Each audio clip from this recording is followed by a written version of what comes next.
এলাম একটা রেসিপি নিয়ে পনির কেটে নিয়েছি, আলু ভাজা করে নিয়েছি, কড়াতে তেল গরম করে নিয়েছি। এখন পনিরগুলোকে ভাজা করে নেব। পনিরগুলোকে হালকা করে ভেজে নেব, বেশি ভাজা করলে লাগবে। পনিরগুলোকে কিন্তু আমি একটু গরম লবণ মেশানো জলের মধ্যে চুবিয়ে রাখছি, তাহলে পনিরগুলো একদম সফট থাকবে।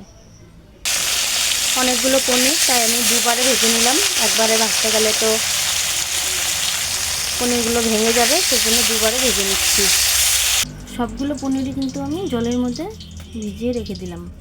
ভাজা করে জলের মধ্যে ভিজিয়ে রেখেছি, বললাম যে পনিরগুলো একদম সফট থাকবে। আর এই জলটা কি করব চলো পরে দেখাচ্ছি। ফোড়নের জন্য দিয়ে দিলাম দারচিনি, দিয়ে দিলাম শুকনো লঙ্কা, তেজপাতা, শুকনো লঙ্কা, দারচিনি আর গোটা জিরে ফোড়নে দিয়ে দিলাম। টমেটোর কুচি করে রেখেছি, এখানে অ্যাড করে দেব টমেটো কুচি। টমেটো কুচি দিয়ে একটু ভাজা ভাজা করে নেব। আর এখানে মশলা করে রেখেছি জিরে, ধনিয়া আর আদা বাটা। টমেটোটা ভাজা ভাজা হয়ে গেছে, এখন দিয়ে দেবো মশলাগুলো। এখানে আর লঙ্কাও বাটা করে দিয়েছি। আর যেহেতু লবণ দেওয়া আছে জলটাতে, সেই জন্য আমি লবণটা কমই দিলাম। আর দিয়ে দিলাম হলুদ গুঁড়ো। ভালো করে মিশিয়ে নেব, একটু কষিয়ে নেব হালকা করে। তোমরা কিন্তু বন্ধুরা এখানেও আরও অনেক কিছু অ্যাড করতে পারো, যেরকম বাদাম, কাজু বাদাম বা কিশমিশ, চারমগজ, পোস্ত, যে যা খুশি অ্যাড করতেই পারো। আমি কিছু দিইনি, সিম্পলভাবে রান্না করব। সামান্য একটু চিনি দিয়ে দেবো। মশলাটি প্রায় ভাজা হয়ে গেছে, এখন আলুগুলো আমি দিয়ে দেবো, দিয়ে আর একটু কষিয়ে নেব। আলুগুলো দিয়ে একটু সুন্দর করে ভাজা ভাজা করে আর একটু কষিয়ে নিচ্ছি। আমি এখানে একটু সামান্য জল দেব, সামান্য একটু জল দিয়ে একটু আর একটু কষিয়ে নেব।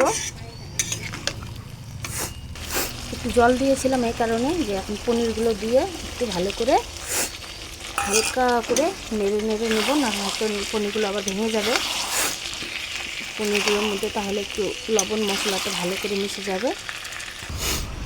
কচু ভাজা করব, কেটে রেখেছি। কে কে খেয়েছো এইভাবে কচু ভাজা? এই যে করলা ভাজা, পটল ভাজা করেছি, পাঁচমিশালি সবজি করেছি। কচু ভাজা বলতে ভাজা না, বড়া করব, চালের গুঁড়ো দিয়ে চুবিয়ে চুবিয়ে ভেজে নেব। দারুণ লাগে খেতে। ভালো করে কষানো হয়ে গেছে, এখন আমি দিয়ে দেবো জল। এই দেখো, এটা হলো পনির ভিজিয়ে রেখে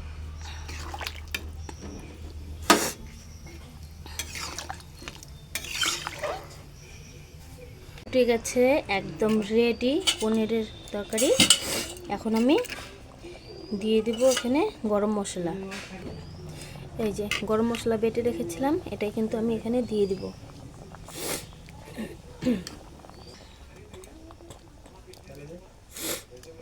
একটু নাড়াচাড়া করে দেব। একদম রেডি, এখন নামিয়ে দেব। একদম রেডি পনিরের তরকারি। একটু ঝোল ঝোল রেখেছি, তোমরা চাইলে একটু মাখো মাখোও রাখতে পারো। ভিডিওটা কেমন হয়েছে, রেসিপিটা কেমন হয়েছে জানিও। Tata, bye bye.